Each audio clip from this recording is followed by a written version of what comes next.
Budget process beginnings, snowy owls return to Sandy Neck, and JetBlue coming back. These stories and more on this episode of Barnstable Today. It's Tuesday, November 18th, 2014. I'm Sarah Colvin.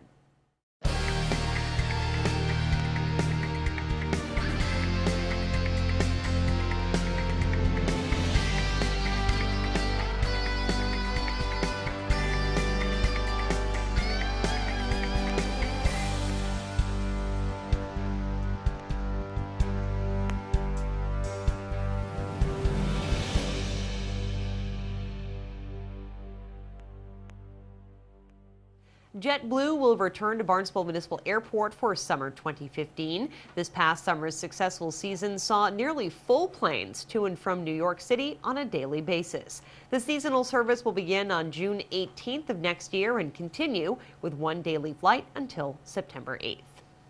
Well, while the fiscal 2016 budget won't be formally presented until February, work is already underway. At Monday night's school committee meeting, Superintendent of Schools Dr. Mary Chakowski and Deputy Finance Director Gareth Markwell presented a roadmap to the budget development process. In November, we are going to be tonight sharing and asking for your priorities and guidance and direction as we develop the FY16 budget. We also have scheduled this Wednesday our school leadership team meeting in which we'll be talking about our priorities based upon the district goals, the school improvement goals, as well as our work with NCLD and the priorities over the next 2 years. In December, Mr. Markwell and I will be attending a meeting of the Board of Trustees at the Barnstable Community Horace Mann Charter Public School to talk about the budget process as well as the cost center submissions and the due dates for those. In January, we will be submitting our funding for review. At this time also, there will be a school committee joint town council workshop, and the Director of Finance, Mark Milne, will be preparing the 10-year financial forecast that he will present.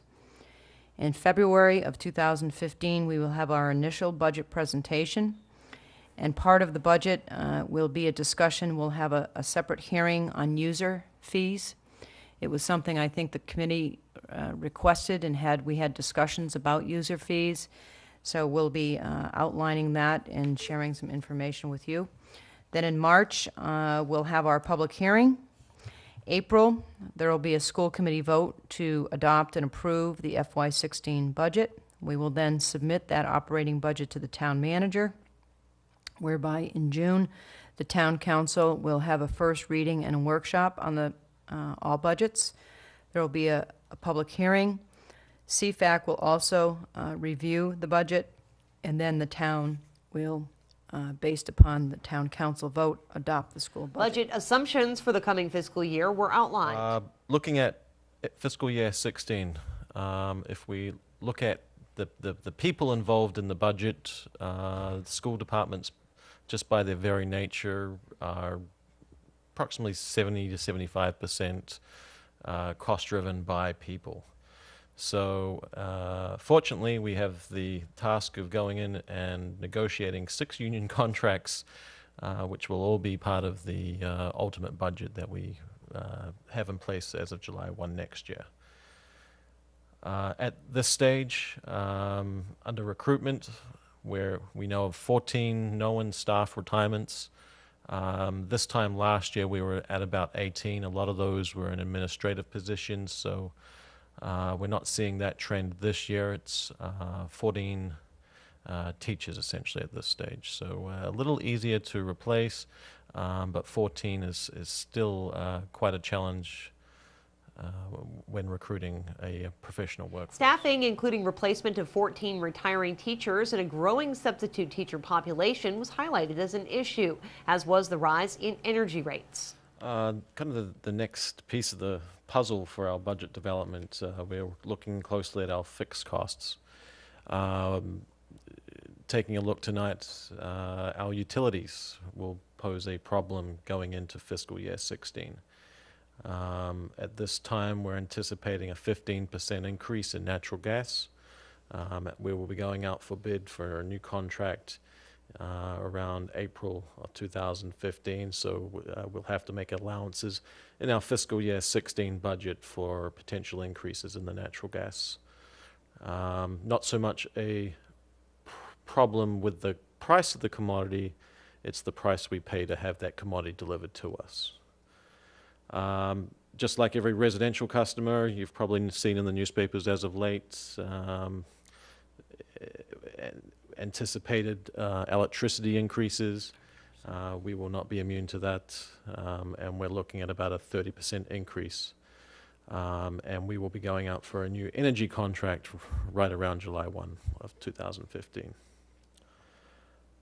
Transportation, we're not at a point of going out for a new contract in that. I believe we're heading into our 4th year of an existing contract.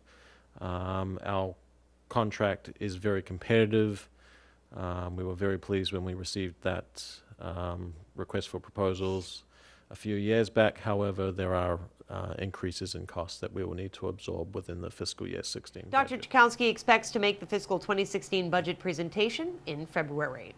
Well, snowy owls are back on Sandy Neck. Beach Park manager Nina Coleman updated the Sandy Neck board on Monday night. We did have owl sightings. We had 2 snowies on Sunday and 2 snowies on Saturday, 2 snowies on Sunday. None today, but they could easily have been hunkered down. It's not a good day. So very exciting, very early. There was a lot of speculation about if it's going to be another banner year for snowies. And usually we don't have those till well after Christmas, so it seems like there's a lot out there again. But it's just a prediction. The snowies that we're seeing are really far down the beach, down by Little Neck and towards the point. So not very accessible. Certainly somebody could park at Trail 6 and hike out, and they might be able to see them at that point. At Sandy Neck, gatehouse hours have changed and hunting season is underway. Our gatehouse is now only open on Friday, Saturday, and Sundays, 9 to 4. The rest of the week is by appointment only. We do still have the hunt going on. That hunt will go on till the pheasant hunt will go on till the Saturday after Thanksgiving. A lot of questions about hunting. Just to remind folks, if you're on the front beach, you can't hunt on the front beach. So that's a good place to hike, and then no hunting on Sundays. So a lot of people that aren't involved with hunting don't realize that Sunday's the day to get out, perhaps on the Recent trails. storms have caused some significant damage at Sandy Neck. Coleman explains that work will soon be done earlier than expected to make repairs. Town Council is hearing an emergency appropriation on the 20th. And those funds then need another 30 days called cooling off period, and we just didn't have that. That had us putting sand on in January, and the rate we were going was too slow. Too fast, the amount of erosion. So what we're doing is we actually took operating funds. We just took money out of my budget. That reallocated it to this project, and then once those funds are presumably or hopefully approved through the town council, and then the period goes past the 30 days, then we would just stick it back into our budget. This is ultimately coming out of reserves, Nina, or is this a Surplus, yes. Surplus, Ultimately out of surplus. Okay. Right now out of operating, ultimately Right, out of okay. surplus. So that is excellent news. We actually already awarded the bid to Robert B. Auer. They are going to be placing 4,000 cubic yards ASAP in front of this dune. Further exploration on improving the integrity of the dune is expected. The Department of Public Works will be paving the top course of asphalt on Old Post Road in Katuitt on Wednesday. Work will be done between Route 28 and Point Isabella Road. Weather permitting, that work is expected to wrap by Thursday. Traffic will be reduced to 1 lane while work is being done. Don't forget to tune in to our daily hour-long news program, Barnstable This Morning. We'll be on the air at 7 a.m. tomorrow with our guests, Cape and Islands Workforce Investment Board Head David Augustino, Director of Senior Services Madeline Noonan, Director of Finance Mark Milne, and State Rep Randy Hunt. Barnstable This Morning, weekdays at 7 a.m. right here on Channel 18. For Barnstable Today, I'm Sarah Colvin.